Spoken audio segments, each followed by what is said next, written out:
우리가 빨간 안경을 쓰고 세상을 본다면 세상은 빨갛게 보일 것입니다. 그리고 노란색으로 본다면 우리의 세상은 노란색으로 분명히 보일 것입니다.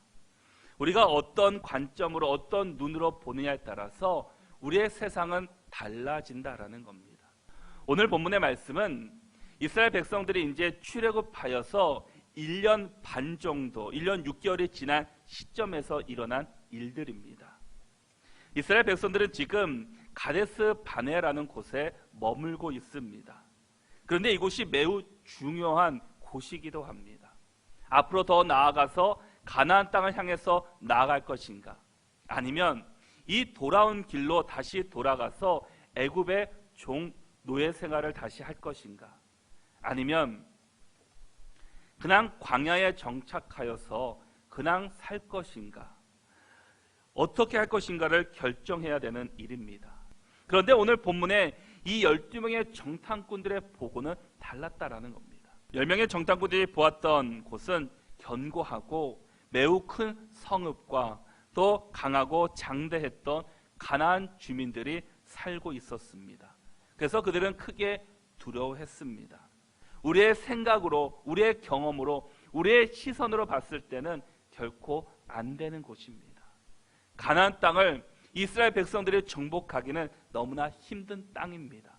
그러나 하나님의 약속이 있었기 때문에, 하나님의 성취가 있었기 때문에 그 하나님 말씀 앞에 순종하고 나가면 하나님께서는 약속한 대로 다 이루어 주시는 하나님이십니다. 10명의 정탐꾼들은 지금 정탐을 하면서 본 것은 하나님의 눈으로, 믿음의 눈으로, 하나님의 비전으로 본 것이 아니라 우리의 힘으로 가능할까, 우리의 능력으로, 우리의 군사로 과연 이 땅을 정복할 수 있을지를 그들은 비교하고 판단했다라는 겁니다. 여호수아와 갈렙은 똑같이 40일을 정탐하고 같은 것을 보고 돌아왔지만 보고의 내용은 달랐습니다. 지금 환경이 바뀐 것도 아닙니다. 똑같은 환경이었고 거대한 안악자손도 그들도 보고 왔습니다. 그러나 그들은 올라가서 그 땅을 취하자 능히 이긴다고 말해주고 있습니다. 믿음은 눈에 보이는 것을 믿는 것이 아니라 보이지 않지만 하나님의 약속의 말씀을 믿는 것이 진정한 믿음의 사람의 모습입니다.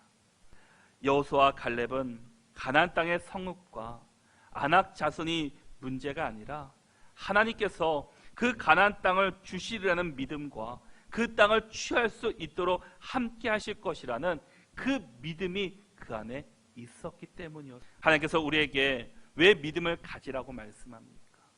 왜 하나님께서 우리에게 말씀하고 있습니까?